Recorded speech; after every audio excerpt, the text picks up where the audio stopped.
बिस्मिल्लाहिर्रहमानिर्रहीम। अस्सलाम वालेकुम। माय नेम इज़ डॉक्टर ज़ाहिर महमूद। हाँ जी, आज हम बात करेंगे जी थाइमस के बारे में अकॉर्डिंग टू इम्यूनोलॉजी। इससे पहले हमने दो टॉपिक किए थे, लिम्फ नोड और स्प्लीन के बारे में। तो आज हम बात करेंगे थाइमस के बारे में अकॉर्डिंग टू इम्यून सिस्टम के, ये हमारे इम्यून सिस्टम में क्या रोल प्ले करता है।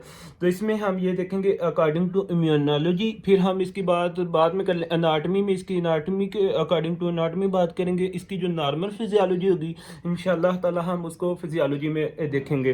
तो आज हम देखेंगे इसको according to immunology, immune system. तो सबसे पहले इसकी ओवरव्यू मैं आपको दे देता हूँ, जिसमें हमारे पास आ जाता है जी लोकलाइजेशन की बात करेंगे, इसके फंक्शन की बात करेंगे। उसके बाद हम बात करेंगे जिसकी अगर फ़र्ज़ करें एक बंदे का एक्सरे किया है तो उसमें हमारे पास इसकी कौन सी शेप बनती है, किस तरह हमें नज़र आता है। उसके बाद इसमें नंबर 4 पे बात करेंगे इसकी एम्ब्रियोलॉजिकली पॉइंट ऑफ व्यू से देखेंगे। उसके बाद इसके जो पार्ट्स होंगे, जिस तरह वो कॉर्टेक्स एंड मेडुला पार्ट्स हैं, जिस तरह हमने लिम्फ नोड और इसमें स्प्लीन में पढ़ा था। तो इसके बाद इसमें इसमें हमारे पास आ जाते हैं मेनली जो कि पॉजिटिव एंड नेगेटिव सिलेक्शन, इसका मैकेनिज्म देखेंगे इसको। तो उसके बाद हमारे पास आ जाता है जी इसकी क्लिनिकली। तो क्लिनिकली हम इसमें देखेंगे कि हमारे पास जो हाइपोप्लास्टिक थाइमस होता है, हाइपोप्लास्टिक होता है, उसको देखेंगे। उसके बाद हमारे पास थायोमा आ जाता है जो ट्यूमर है, ठीक है, इसके बारे में बात करेंगे। तो उसमें हमारे पास जो सिंड्रोम्स आ जाते हैं, जिसमें हमारे पास आ जाता है मस्तीनिया ग्रेविस की बात करेंगे। उसके बाद सुपीरियर वेना केवा का सिंड्रोम है, उसकी बात करेंगे। ठीक हो गया जी, ये सारा हम इसको देखेंगे। तो ये हम देखेंगे अकॉर्डिंग टू इम्यूनोलॉजी। तो इसमें हमारे पास ये हम पा रहे हैं इसमें यूएसएमएल की बुक में से। तो इसकी एट द एंड जैसे ही मैं आपको इसको एक्सप्लेन कर लेंगे तो हम देखेंगे बुक से भी इसको रीड आउट करेंगे। ठीक हो गया जी, तो चलिए हम स्टार्ट करते हैं इसको। सबसे पहले हमारे पास आ जाती है जी इसकी लोकलाइजेशन। अगर लोकलाइजेशन की बात करते हैं थाइमस में, तो इसमें हमारे पास आ जाता है जी located in anterior superior of मेडिएस्टिनम। ठीक हो गया, located in the superior anterior superior mediastinum। ठीक हो गया, ये हमारे पास इसकी लोकलाइजेशन होगी। अगर इसके फंक्शन की बात करते हैं तो हमारे पास इसका जो फंक्शन है थाइमस का, इसमें टी सेल की क्या होती है जी, मैच्यूरेशन होती है। टी सेल की क्या होती है, मैच्यूरेशन। यहाँ पे हमारे पास क्या होता है, टी सेल मैच्यूरेशन। अब हमारे जितने भी इम्यून सेल्स हैं वो क्या, इम्यून सेल जितने भी है वो हमारे बनते हैं जी बोन मैरो में। लेकिन ये जो टी सेल है इसकी मैच्यूरेशन कहाँ पे हो रही है, थाइमस में। ठीक हो गया। अब उसके बाद हम बात कर लेते हैं, इसमें आ जाता है हमारे पास टी सेल की मैच्यूरेशन होगी। अब मैं आपको एग्जांपल देता हूँ। फ़र्ज़ करें जी हमारे पास ये जो थाइमस है, थाइमस जैसे ही फ़र्ज़ करें ये बेबी बोर्न हुआ है, ठीक है, बेबी बोर्न। अब ये जो थाइमस का जो साइज़ है यहाँ पे क्या होगा, बड़ा होगा। जैसे ये बेबी बोर्न हुआ यहाँ पे हमारे पास क्या होगा, थाइमस का साइज़ बड़ा होगा। लेकिन with the passage of age के साथ साथ इस थाइमस का जो साइज़ है वो कम होता जाएगा। ठीक हो गया। फ़र्ज़ करें इसके एग्जांपल देता हूँ, ये 7 ईयर बेबी है, ठीक है, इसका क्या थाइमस होगा, बड़ा होगा। अब इसके कंपैरिजन से अगर देखा जाए 30 ईयर मैन या वुमेन, ठीक है, तो उसका जो थाइमस होगा इसका साइज़ जो होगा वो स्मॉल होगा। ठीक हो गया, उसका साइज़ कम होगा with the comparison of baby. ठीक हो गया। अब यहाँ पे ये बात होती है, तो हमारे पास जो थाइमस है वो इसमें टी सेल की क्या होती है, मैच्यूरेशन। अब इस बंदे का एक फ़र्ज़ करें, बंदे का जी बंदे की एज है 80 से 90 तक। ठीक है, हो गया जी, 80 से 90, 70 से 80। अब कोई भी आप एग्जांपल लेट्स सपोज कर सकते हैं। ठीक है, अब इसका एज इतनी है, अब इसका थाइम है जो वो तो बिल्कुल छोटा हो गया। अब बात ये होती है कि थाइम जो टी सेल्स हैं वो हमारे मैच्यूरेशन करते हैं कहाँ पे, थाइमस में। इसका साइज हो गया कम, ठीक है। तो लेकिन अब ये जो टी सेल्स होंगे, अगर एक दफ़ा इनकी जो मैच्यूरेशन होगी हमारे थाइमस में, तो वो हमारे ब्लड में मतलब कि चले गए, ठीक है, वो इम्यून सिस्टम का रोल प्ले कर रहे हैं, तो वो करते ही रहेंगे। ठीक है, टी सेल्स की जो मैच्यूरेशन है वो एक दफ़ा होगी। ठीक हो गया जी, इसमें कोई इसका साइड इफेक्ट या कोई किसी किस्म का नुकसान नहीं है। ठीक है, अब ये एज के साथ साथ छोटा ही होता है। ठीक है, तो इसमें ये है सारा। तो उसके बाद अगर हम बात करते हैं जी इसकी एक्सरे में, अगर एक्सरे में बात करते हैं तो हमारे पास इसकी शेप जो होती है वो साइल शेप होती है। कौन सी शेप होती है, साइल शेप। ये इंशाल्लाह एंड पे हम बुक से भी पढ़ेंगे। ठीक हो गया। उसके बाद हमारे पास आ जाता है जी एम्ब्रियोलॉजिकली पॉइंट ऑफ व्यू से। अगर हम इसके पॉइंट से देखें तो हमारे पास जो इसका हमारे पास जो इसकी मेम्ब्रेन होती है थाइमस की, वो हमारे पास डेवलप करती है किसमें, थर्ड फ्रिंजियल पोर्ट में। कहाँ पे वो डेवलप करती है, हमारे पास थर्ड फ्रिंजियल पोच। ठीक हो गया जी, ये इसका है। और ये एमसीक्यूज़ के अकॉर्डिंग बहुत इंपॉर्टेंट है। ठीक है, उसके बाद हमारे पास आ जाता है जी, इसके बाद पार्ट्स की बात कर लेते हैं थाइमस में। तो इसमें हमारे पास आ जाते हैं जी 2 पार्ट्स। कितने पार्ट्स होते हैं, 2 पार्ट्स होते हैं। एक हमारे पास होता है इसका कॉर्टेक्स, और दूसरा हमारे पास क्या होगा जी इसमें, मिडोला। सेम है जिस तरह हमने लिम्फ नोड और स्प्लीन में पढ़ा, उसमें भी कॉर्टेक्स और मिडोला की बात की। तो अब यहाँ पे ये जो हमारा कॉर्टेक्स होगा, यहाँ पे क्या होगा जी, यहाँ पे टी सेल की क्या होगी, यहाँ पे टी सेल क्या होंगे, इमेच्योर टी सेल यहाँ पे क्या होंगे, इमेच्योर। और ये जो हिस्सा है यहाँ पे हमारे पास ये डार्क कलर में होता है। ठीक है, उसके बाद मिडुला की अगर बात करते हैं तो यहाँ पे टी सेल क्या होते हैं, मिच्योर होते हैं, टी सेल मिच्योर होते हैं। ठीक हो गया जी। अब हम बात कर लेते हैं, इसमें मैंने आपको जो बताया था मिडुला में हमारे पास क्या होता है, यहाँ पे हेजल कॉर्पसल्स होते हैं जो कि रेटिकुलर सेल्स की तरह के होते हैं। ठीक है, रेटिकुलर सेल्स ही होते हैं जिनमें हमारे पास वो कंटेन्यू होते हैं एपिथेलियल सेल्स। एपिथेलियल सेल्स क्या है, वो सेल्स हैं जो हमारे पास बॉडी सर्फिस में होते हैं, जो कि एज ए बैरियर काम करते हैं, वर्क करते हैं, जो कि inside and outside of the body. ठीक हो गया, ये बात आपको याद होनी चाहिए। उसके बाद हमारे पास आ जाता है जी पॉजिटिव एंड नेगेटिव सिलेक्शन। अगर हम बात करते हैं पॉजिटिव एंड नेगेटिव सिलेक्शन की, तो ये हम देखते हैं इसको, इसमें हमारे पास क्या चक्कर भी है इसका। तो अगर हम बात करते हैं, सबसे पहले हम देख लेते हैं जी पॉजिटिव को। ठीक हो गया, पॉजिटिव सिलेक्शन की बात करते हैं।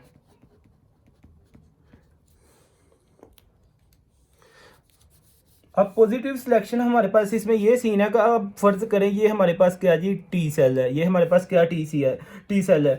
इसमें टी सेल किधर है, ये कॉर्टेक्स में है। ये सारा पॉजिटिव जो सिलेक्शन ये किधर है, कॉर्टेक्स है। यहाँ पे टी सेल है जी, टी सेल। अब यहाँ पे इसकी क्या जी सरफेस सेल्स होंगे। सरफेस सेल्स मीन रिसेप्टर्स उसके। ठीक है, सरफेस, ये हमारे पास क्या है जी सरफेस सेल्स हैं इसके। सरफेस सेल्स इसके जो है वो मीन के रिसेप्टर्स में। अब यहाँ पे जो ये जो टी सेल्स होंगे वो काम करेंगे। ठीक है, हमारी बॉडी के में काम करेंगे। अब जैसे ही इन्होंने यहाँ पे क्या किया जी वर्क करने का, ये हमारे पास गए जी किधर, मिडोला में गए। अब मिडोला में जाने के बाद इन्होंने क्या करना कि यहाँ पे हमारे पास ये होंगे जी रिसेप्टर्स। ये हम फिजियोलॉजी में, अपनी नॉर्मल फिजियोलॉजी में देखेंगे CD4 एंड CD8। ये हमारे पास इसके रिसेप्टर हो गए। अगर ये जो रिसेप्टर है, अगर इनकी इतनी अफिनिटी, मतलब कि जो सेल्फ एंटीजन के खिलाफ हो जाए, मतलब कि इतनी अफिनिटी इनकी, अगर जो अफिनिटी है इतनी सेल्फ एंटीजन के खिलाफ हो जाए, अगेंस्ट हो जाए, जो कि हमारे सेल्फ एंटीजन के हमारे पास बॉडी सेल्स हैं, तो यहाँ पे हमारे पास क्या होगा, फिर हम इसको कह देते हैं जी कॉल्ड ऑटो इम्यून डिजीज। ठीक हो गया जी। अब अगर इस ऑटोइम्यून डिजीज का, इसी के बाद फर्ज करें यहाँ पे क्या हुआ जी, हमारे पास रिसेप्टर CD4 CD8। ठीक हो गया जी। यहाँ पे इनकी अफिनिटी इतनी ही ज़्यादा हो गया, जो कि सेल्फ एंटीजन अपने ही सेल्स के अगेंस्ट वो मतलब वर्क करना स्टार्ट हो गए हैं। ठीक है, ये जो टी सेल्स हैं अपने ही मतलब कि जो सेल्स हैं इनके खिलाफ करना शुरू, इसको हम क्या कहते हैं, हमारे पास ऑटो इम्यून डिजीज। ठीक हो गया जी। अब इसके यहाँ पे हमारे पास एक हार्मोन रिलीज होगा। अब यहाँ से हमारे पास क्या होगा, एक हार्मोन होगा जी, जिसको हम नाम देते हैं थाइमोसिन हार्मोन। ठीक है, यहाँ पे ये हार्मोन होगा, हार्मोन सेक्रेशन होगी। और इसने क्या, इस हार्मोन की वजह से हमारे पास एक्टिवेट होगा किसका, एक प्रोसेस, जो कि जिसको हम कहते हैं फॉस प्रोसेस या फॉस प्रोसीजर। ठीक होगा, ये प्रोसेस होगा स्टार्ट, यह प्रोसीजर, इसको हम फॉस लाइगेंड प्रोसेस भी कहते हैं। ठीक है, जिसमें हमारे पास क्या होगा कि ये जो हमारे जो सेल्स होंगे, फर्ज करें मैं एक दोबारा बता देता हूँ, ये हमारे पास क्या हुआ जी थाइमोसिन हार्मोन यहाँ पे होंगे। अब ये जो थाइमोसिन हार्मोन इन्होंने क्या किया कि एक्टिवेट किसको किया कि हमारे पास ये जो प्रोसेस है जी, फॉस्फोलाइगेंट प्रोसेस है, या इसको फॉस प्रोसेस भी कहते हैं। अब इस प्रोसेस की वजह से हमारे पास ये जो हार्मोन्स होंगे, जो कि ये जो हार्मोन या फिर हमारे पास जो टी सेल थे जो मेच्योर हो रहे थे, इनको क्या करेंगे, एट द एंड इनको डिस्ट्रॉय कर देंगे। इनको क्या करेंगे, डिस्ट्रॉय कर देंगे। ये हमारे पास ब्लड में नहीं जाएंगे। ये इस प्रोसेस को हम क्या कहते हैं जी, नेगेटिव सिलेक्शन। इस प्रोसेस को क्या कहते हैं, नेगेटिव सिलेक्शन। अब यहाँ पे ये जो हुआ था टी सेल और उसके जो सरफेस सेल से मीन के रिसेप्टर से इन्होंने यहाँ पे काम किया, यहाँ पे CD4 और CD8 बने मेडुला में। ये हमारे पास क्या पॉजिटिव सिलेक्शन थी। और उसके बाद जैसे ही ऑटोइम्यून डिजीज का प्रोसेस अपने ही जो एंटीजन है उनके खिलाफ, सेल्फ एंटीजन जो हमारे बॉडी के जो सेल्स हैं उनके खिलाफ इन्होंने मतलब कि काम करना शुरू कर दिया। तो वहाँ पे क्या हुआ, थाइमोसिन हार्मोन उसकी सिक्रीशन हुई। तो यहाँ पे उसने क्या किया, एक्टिवेट किया किसको, फास्ट प्रोसेस को। तो उसमें क्या हुआ, हमारे पास जो हार्मोन है या टी सेल्स हैं जो इम्प्योर है, इनको हमारे पास क्या किया, डिस्ट्रॉय किया। ये इसको हम कहते हैं नेगेटिव सिलेक्शन। ठीक हो गया जी। इसके बाद हम बात कर लेते हैं जी, हमारे पास आ जाता है हाइपोप्लास्टिक के बारे में। अब ये जो हाइपोप्लास्टिक है, हाइपो का मतलब है जी हमारे पास लो, हाइपो का क्या मतलब है, लो। प्लास्टिक का मतलब है सेल। ठीक हो गया, प्लास्टिक का मतलब है सेल। Hypoplastic thymus. ठीक हो गया जी।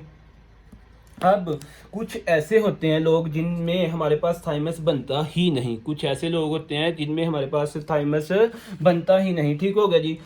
तो इसमें क्या होगा, इसको हम कहते हैं हाइपोप्लास्टिक थाइमस, हाइपोप्लास्टिक। इस डिजीज में जो ये जो डिजीज होगी, इसके बाद इसको हम नाम देते हैं इसको हम क्या कहते हैं जी, डी जॉर्ज सिंड्रोम। ठीक हो गया, इसको हम डी जॉर्ज सिंड्रोम कहते हैं। फर्ज करें जिन लोगों का इम्यून सिस्टम वीक होता है उनमें थाइमस की कमी होती है। ये आप एक तरह मतलब के पॉइंट ऐड कर सकते हैं। ठीक हो गया। उसके बाद हम बात कर लेते हैं जी, हमारे पास आ जाता है थायोमा। ठीक हो गया जी। क्या जी, थायोमा। ये हमारे पास क्या है, एक तरह का आल्सो कॉल्ड, इसको आप कह सकते हैं आल्सो कॉल्ड बिनाइन ट्यूमर। इसको ट्यूमर भी कह, सिस्ट कह लें। ठीक हो गया, ये इस तरह का ट्यूमर को आप सिस्ट भी कह सकते हैं। ठीक हो गया जी। इसमें क्या होता है कि हमारे पास सिंड्रोम्स होते हैं, टू टाइप्स सिंड्रोम होते हैं, टू टाइप्स सिंड्रोम्स हमारे पास टू टाइप्स सिंड्रोम्स होते हैं। ठीक है, एक हमारे पास होता है जी सुपीरियर वेना केवा सिंड्रोम, दूसरा हमारे पास होता है जी, इसमें आ जाता है मस्तीनिया ग्रेविस सिंड्रोम। ठीक हो गया, मस्तीनिया ग्रेविस सिंड्रोम। अगर हाँ जी, ये जो बात करते हैं हम सुपीरियर वेना का, ये जो सिंड्रोम होगा ये हमारे पास होगा मतलब कि इसमें इमरजेंसी इसको हम कह सकते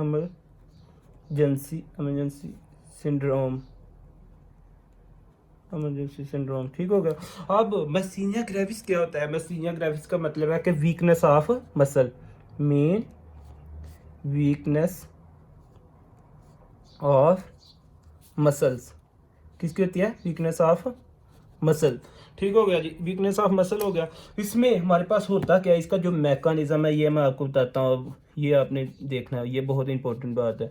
अब देखें हमारे पास जो मसल्स होते हैं, मसल्स में क्या सीन होता है, मसल की जो कंट्रैक्शन, हमारे मसल किस तरह काम करते हैं। फर्ज करें ये न्यूरॉन्स होती हैं, उसके बाद न्यूरोट्रांसमीटर इसमें जो होते हैं एसिटाइलकोलिन होगी, तो वो हमारे पास क्या करेगी, मसल्स की कंट्रैक्शन करवाएगी।